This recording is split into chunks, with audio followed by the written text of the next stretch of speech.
নমস্কাৰ সকলোকে মোৰ আন এটি ভিডিঅ'লৈ আপোনালোক সকলোকে স্বাগতম জনাইছোঁ।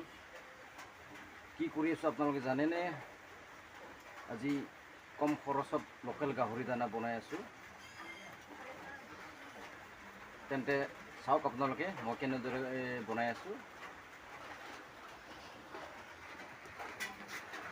প্ৰথমে ইয়াত কচু দিয়া হৈছে, তাৰপৰা চাউল দিয়া হৈছে, আৰু এইখিনি ভাত ৰোৱা আছিল, সেইটো কাৰণে দিয়া হৈছে।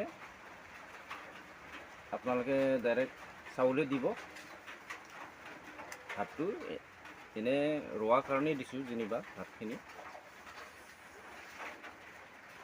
পাৰিলে আপোনালোক বৰা চাউল দিব পাৰে। এনে কৈছোঁ দেই বন্ধুসকল, বৰা চাউল নিদিব।